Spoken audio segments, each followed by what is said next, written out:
Good afternoon, everyone. Carlos Sevilla here. I hope you're having a nice, pleasant Sunday afternoon. And I think by now everyone has heard about the critical situation happening in our country, revolving around President Donald Trump and Elon Musk. I have written an article about the situation, which I hope will give understanding and shed some light on what is going on. The title of this article is Trump and Musk, an Oligarchy of Two, Part 1. The United States is facing an unprecedented moment of growing oligarchy and authoritarianism and kleptocracy. Quote by Senator Bernie Sanders. Subtitle, The Man of Lawlessness, 2 Thessalonians 2:8.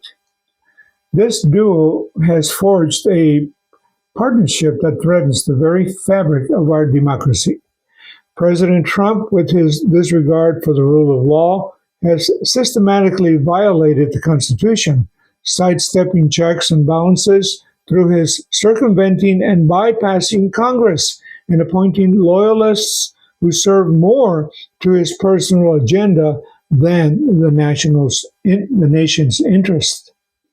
His actions have eroded trust in our legal system, turning it into a tool for personal vendettas and political gain.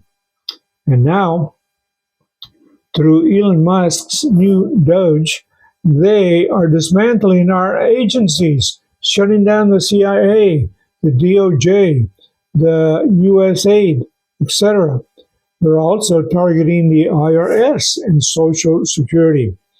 At the same time, they're firing the inspectors general, people from the FAA, IRS, Department of Transportation, National Security, the EEOC, NLRB, and Consumer Financial Protection Bureau, and thousands of federal employees, all so they can slash corruption in government spending and save Americans money, or so they say.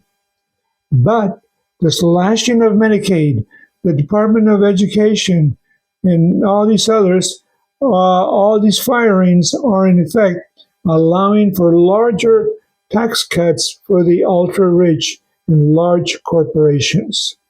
And from what I hear, Elon Musk is now $14 billion richer since Trump's election win. And no doubt, there may be corruption in some of these departments singled out by President Trump, but you need to go through the multiple constitutional legal channels and work on your case according to legal procedures and jurisdiction. You don't just pass over the checks and balances system of the Constitution and do as you please.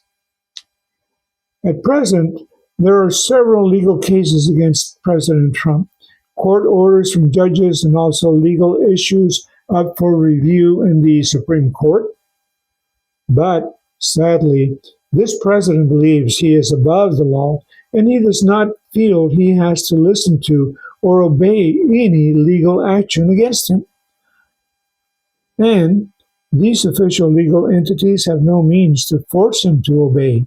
They can't just arrest him because he is the chief law enforcement officer of the country. And those who oppose him don't have an army, but Trump does. He's the commander-in-chief over all the armed forces of the United States. Trump emphasizes his immunity to the law in this tweet. He who saves his country does not violate any law. Now, let me expound on that last thought. Donald Trump's objectives as the new president are multifaceted and deeply entwined with his vision for reshaping the American political and economic landscape.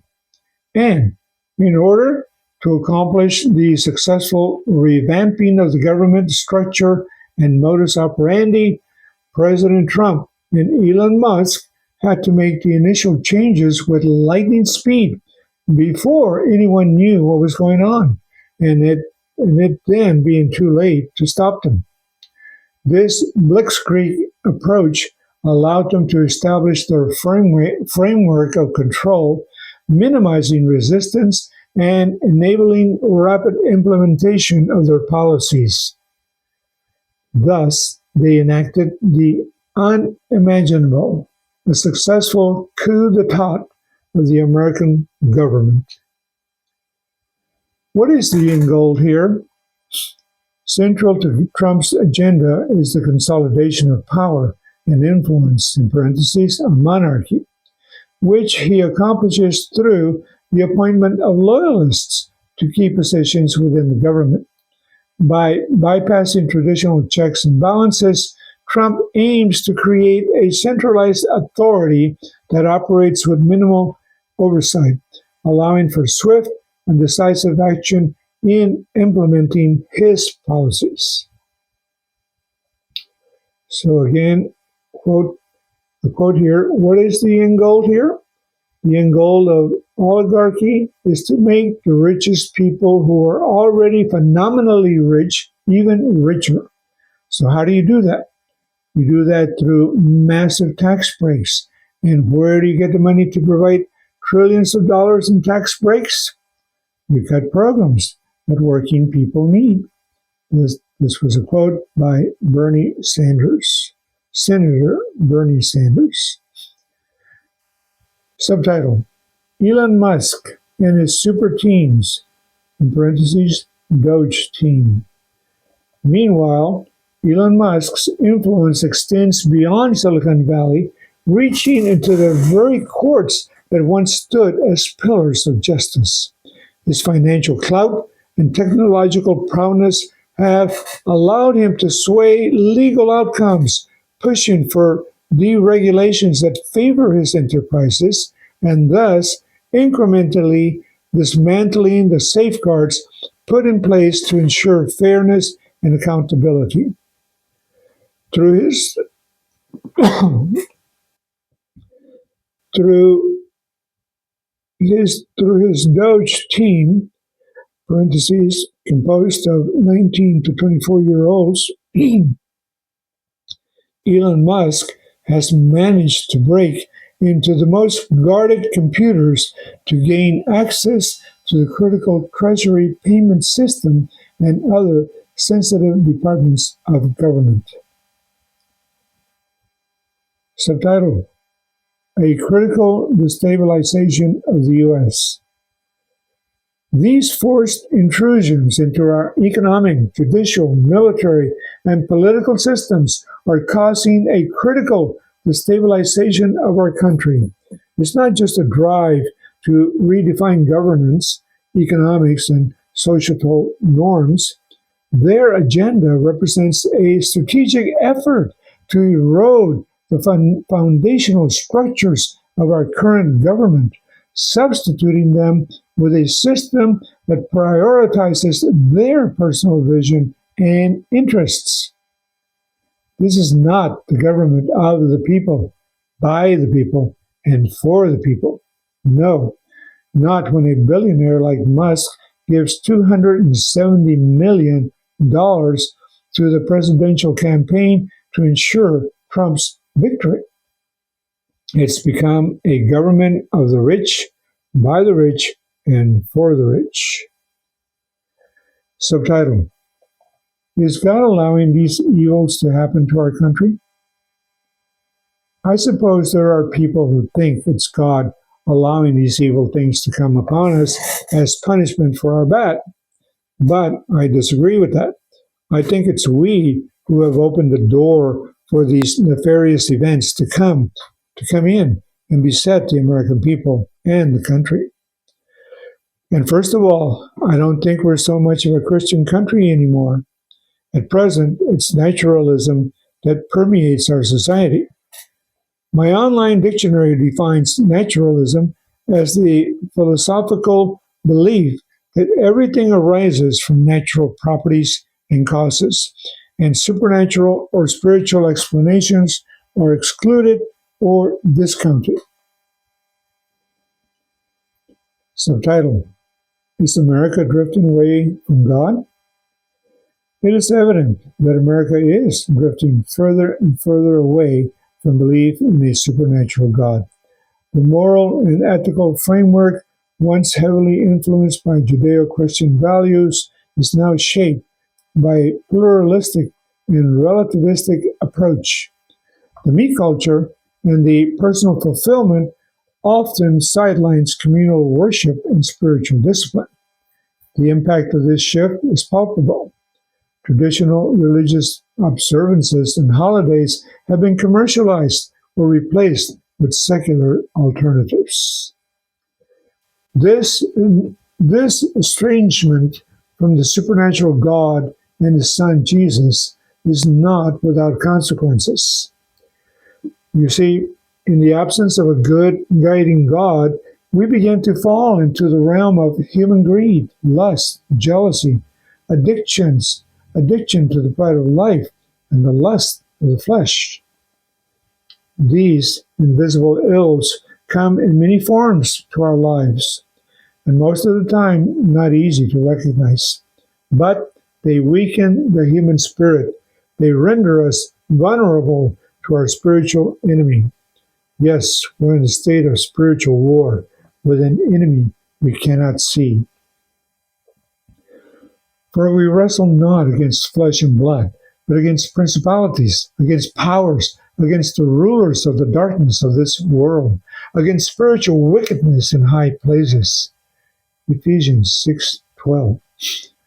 Just know that it's not flesh and blood people that we're fighting.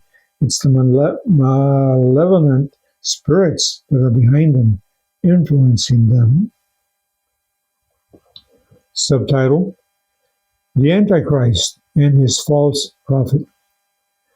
The New Testament author of the book of John also wrote a very deep and mysterious manuscript just before he died.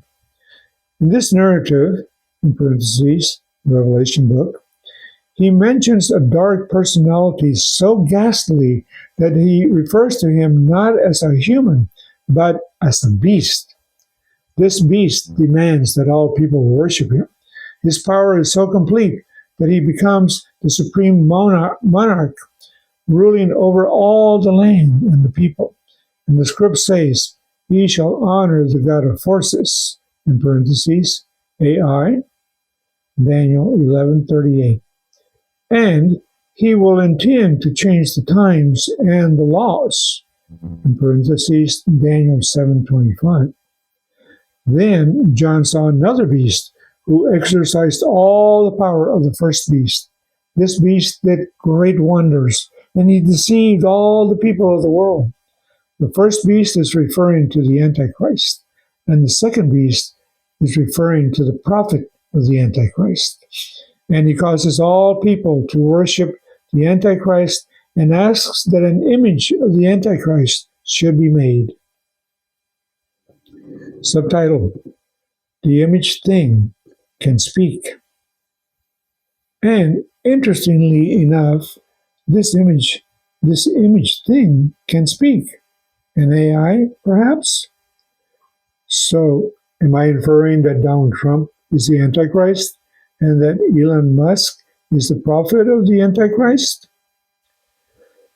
Well, the gospel writer John wrote in one of his books saying, "This is the spirit of the Antichrist, which you have heard is coming, and even now is already in the world." 1 John 4:2 and 3. So yes, this is what I am inferring. I believe President Trump and Elon Musk are the prototypes of the Antichrist and of the false prophet of the Antichrist. And that the spirit of the Antichrist and false prophet already resides with them. Let me read that again for clarity. Yes, this is what I am inferring. I believe President Trump and Elon Musk are the prototypes of the Antichrist and false prophet of the Antichrist, and that the spirit of the Antichrist and false prophet already resides with them. And I say prototype or preliminary because I believe the final Antichrist will come later in the form of a major leader, the president of Russia. In parentheses, see Gog of Magog in the book Ukraine, Russia. In the book Ukraine, Russia, Ezekiel 38, War. And you can see a similarity with the Antichrist's description above to that of Donald Trump, who seeks to have complete control over the judicial, financial, and political institutions of America by firing thousands of career officials and deporting countless individuals of the poor and needy, deleting dozens of government institutions. He is creating an atmosphere of fear and subjugation. This campaign of intimidation is designed to get people to submit to him and his policies. People will be afraid to spit without Trump's approval. The book of Revelation says the Antichrist will be a highly skilled politician, and he will be able to exploit dark magnetism to mesmerize people out of their freedom. He will have a fierce countenance, and he will come in peaceably and with flatteries, not war, and he will take over the peoples and the nations. It also says he will have dark powers given to him by the dragon. Revelation 13:2. And that is the end of part 1, to be continued in part 2.